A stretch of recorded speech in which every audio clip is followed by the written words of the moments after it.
नमस्कार और आप सभी का स्वागत है। आज ना हम आयुर्वेद की एक बहुत ही खास चीज के बारे में बात करने वाले हैं। एक ऐसा फॉर्मुलेशन जो प्रेगनेंसी केयर से जुड़ा है। चलिए इसको अच्छे से समझते हैं। प्रेगनेंसी का जो सफर होता है ना, वो वाकई में बहुत अनमोल और खास होता है।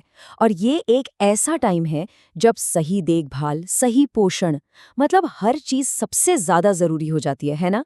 तो जिस चीज की हम बात कर रहे हैं वो है गर्भपाल रस। अब सवाल ये उठता है कि ये आखिर है क्या? और सबसे मजेदार बात पता है क्या है? इसका पूरा राज, इसका पूरा मतलब इसके नाम में ही छुपा हुआ है। चलिए इसको तोड़कर समझते हैं।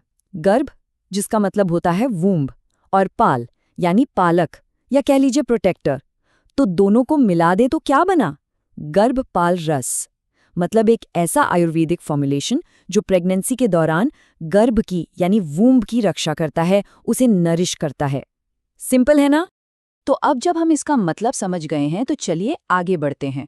अब देखते हैं कि ये माँ और होने वाले बच्चे दोनों के लिए कैसे फायदेमंद है।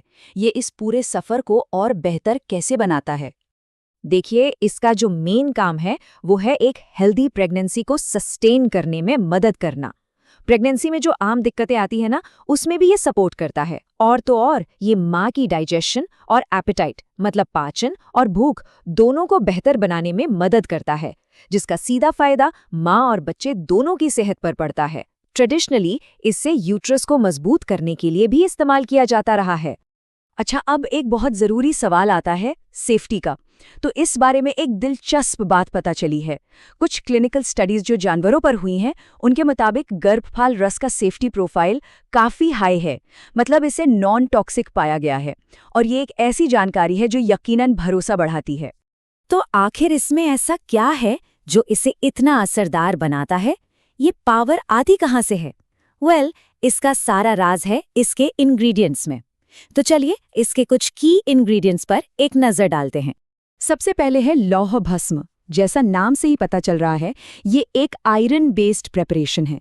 इसका काम है शरीर को बल देना, स्ट्रेंथ देना और यूट्रस को हेल्दी रखने में हेल्प करना।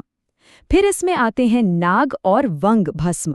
ये गर्भाशय की जो मसल्स होती है ना, उनको नरिश करके उन्हें मजबूत करने के लिए जाने जाते हैं। ठीक है, तो अब बात आती है कि इसे इस्तेमाल कैसे किया जाता है। पर रुकिए, यहाँ एक बहुत जरूरी बात। ये जो भी हम बता रहे हैं ये सिर्फ जनरल गाइडेंस है, ये कोई प्रिस्क्रिप्शन नहीं है। कोई भी दवा लेने से पहले हमेशा एक क्वालिफाइड डॉक्टर की सलाह लेना ही सबसे सही और जरूरी है। ट्रेडिशनली अगर देखें तो इसे प्रेगनेंसी के पहले महीने से लेकर 9वें महीने तक इस्तेमाल करने की सलाह दी जाती है। और इसके साथ साथ कुछ लाइफस्टाइल एडवाइस भी हैं, जैसे कि बहुत ज्यादा गर्म तासीर वाली चीजें या मसालेदार खाना अवॉइड करना चाहिए। और हाँ, कोई भी स्ट्रेन्युअस एक्सरसाइज या मुश्किल योगासन, उनसे भी दूर रहने को कहा जाता है।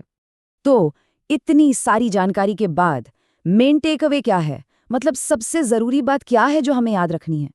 तो सार बस इतना सा है कि आयुर्वेद में गर्भपाल रस को प्रेगनेंसी के इस खूबसूरत सफर के लिए एक सपोर्टिव गार्डियन की तरह देखा जाता है।